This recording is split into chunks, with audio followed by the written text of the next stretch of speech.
They came in 4 carloads and filed out silently. I counted 22 of them. There were 20 of us, so I figured the odds were as even as we could get them. Derry always liked to take on 2 at a time anyway. They looked like they were all cut from the same piece of cloth, clean-shaven with semi-beetle haircuts, wearing striped or checkered shirts with light red or tan-colored jackets or Madras ski jackets. They could just as easily have been going to the movies as to a rumble. That's why people don't ever think to blame the Socias and are always ready to jump on us. We look hoodie, and they look decent. It could be the other way around. Half of the hoods I know are pretty decent guys underneath all that grease, and from what I've heard, a lot of Socias are just cold-blooded mean. But people usually go by looks. They lined up silently facing us, and we lined up facing them. I looked for Randy, but didn't see him. I hoped he wasn't there. And a guy with a Madras shirt stepped up. "Let's get the rules straight. Nothing but our fists, and the first to run lose, right?" Tim flipped away his beer can. "You savvy real good." There was an uneasy silence. Who was going to start it? Then Derry solved the problem. He stepped forward under the circle of light made by the street lamp, and for a minute everything looked unreal, like a scene out of a J.D. movie or something. And then Derry said, "I'll take on anyone." He stood there tall, broad-shouldered, his muscles taut under his T-shirt and his eyes glittering like ice. For a second, it looked like there wasn't anyone brave enough to take him, and then there was a slight stir in the faceless mob of Socias, and a husky blond guy stepped forward. He looked at Derry and said quietly, "Hello, Darryl." Something flickered behind Derry's eyes, and then they were ice again. "Hello, Paul." I heard Soda give a kind of squeak and realized that the blonde was Paul Holden. He had been the best halfback on Derry's football team at high school, and he and Derry used to bite it around all the time. He must be a junior in college by now, I thought. He was looking at Derry with an expression I couldn't quite place but disliked. Contempt, pity, hate, all 3. Why? Because Derry was standing there representing all of us, and maybe Paul felt only contempt and pity and hate for greasers. Derry hadn't moved a muscle or changed expression, but you could see. He hated Paul now. It wasn't only jealousy. Derry had a right to be jealous. He was ashamed to be on our side, ashamed to be seen with the Brumley boys, Shepherd's gang, maybe even us. Nobody realized it but me and Soda. It didn't matter to anyone but me and Soda. That's stupid, I thought swiftly. They'd both come here to fight, and they're both supposed to be smarter than that. What difference does the side make? Then Paul said, "I'll take you." And something like a smile crossed Derry's face. I knew Derry had thought he could take Paul any time, but that was 2 or 3 years ago. What if Paul was better now? I swallowed. Neither one of my brothers had ever been beaten in a fight, but I wasn't exactly itching for someone to break the record. They moved in a circle under the light, counterclockwise, eyeing each other, sizing each other up, maybe remembering old faults and wondering if they were still there. The rest of us waited with mounting tension, and I was reminded of Jack London's books, you know, where the wolf pack waits in silence for one of 2 members to go down in a fight. But it was different here. The moment either one swung a punch, the rumble would be on. The silence grew heavier, and I could hear the harsh, heavy breathing of the boys around me. Still Derry and the Soc walked slowly in a circle. Even I could feel their hatred. They used to be buddies, I thought. They used to be friends. And now they hate each other because one has to work for a living and the other comes from the West Side. They shouldn't hate each other. I don't hate the Socials anymore. They shouldn't say, "Hold up!" a familiar voice yelled. "Hold it!" Derry turned to see who it was, and Paul swung. A hard right to the jaw that would have felled anyone but Derry. The rumble was on, and Dallas Winston ran to join us. I couldn't find a Soc my size, so I took the next best size and jumped on him. Dallas was right beside me, already on top of someone. "I thought you were in the hospital," I yelled as the Soc knocked me to the ground, and I rolled to avoid getting kicked. "I was." Dally was having a hard time because her left arm was still in bad shape. "I ain't now." "How?" I managed to ask, as the Soc I was fighting leaped on me and we rolled near Dally.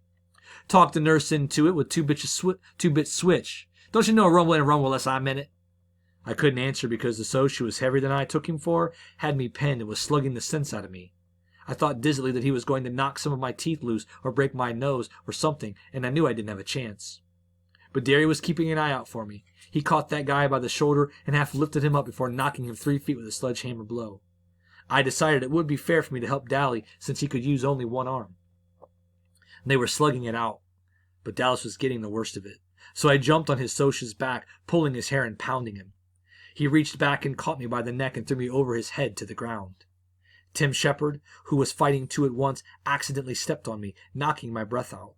I was up again as soon as I got my wind and jumped right back on the Soch, trying my best to strangle him. While he was prying my fingers loose, Dally knocked him backward so that all three of us rolled on the ground, gasping, cussing, and punching. Somebody kicked me hard in the ribs and I yelped in spite of myself. Some Soch had knocked out one of our bunch and was kicking me as hard as he could. But I had both arms wrapped around the other Soch's neck and refused to let go. Dally was slugging him, and I hung on desperately, although that other Soch was kicking me, and you'd better believe it hurt. Finally, he kicked me in the head so hard it stunned me, and I lay limp, trying to clear my mind and keep from blacking out.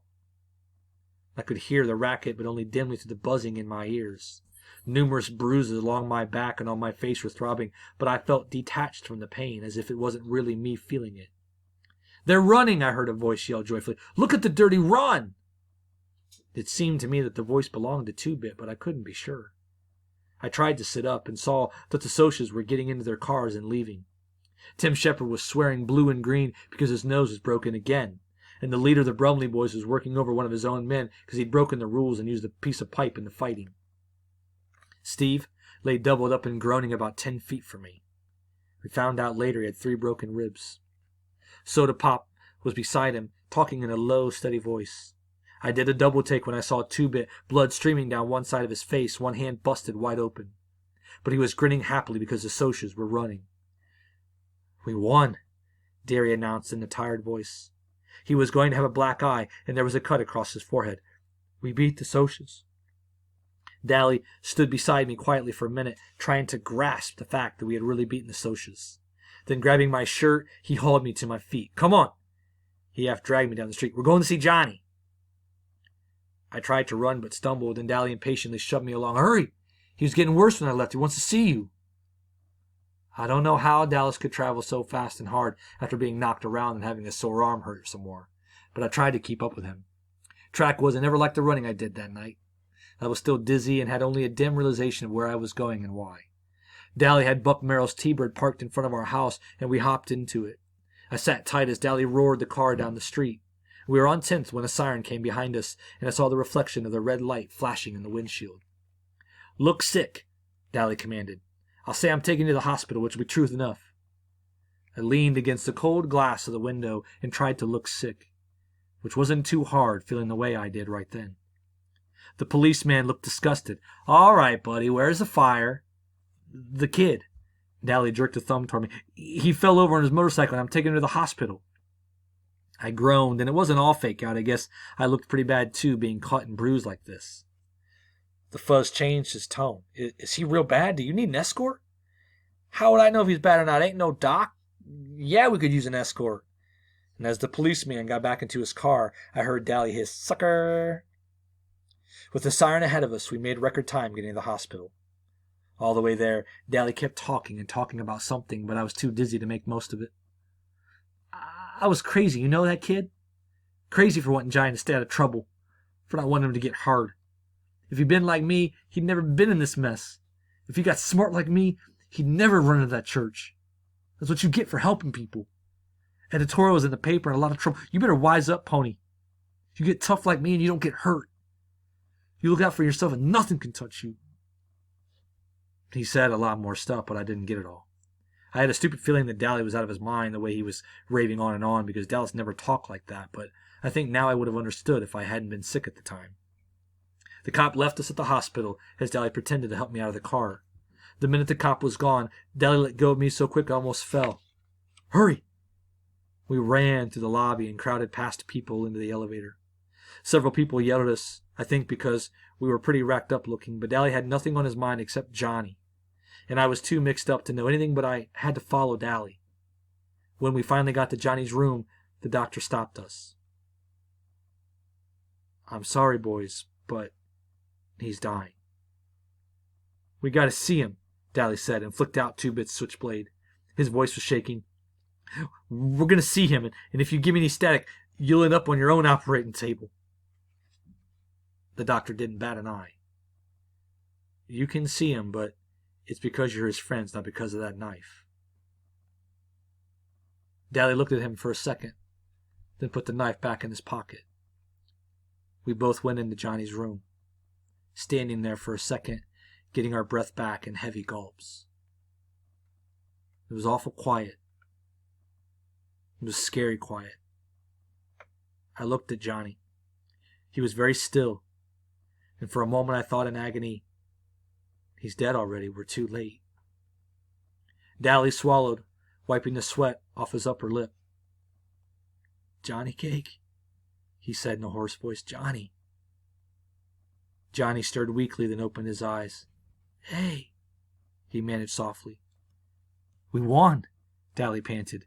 We beat the Socias. We stopped them, chased them out of our neighborhood. Johnny didn't even try to grin at him. Useless. Fighting's no good. He was awful white. Daly licked his lips nervously. They're still writing editorials about you in the paper for being a hero and all. He was talking too fast and too calmly. Yeah, they're calling you a hero now and heroizing all the greasers. We're all proud of you, buddy. Johnny's eyes glowed. Daly was proud of him. That was all Johnny had ever wanted. Pony Boy? I barely heard him.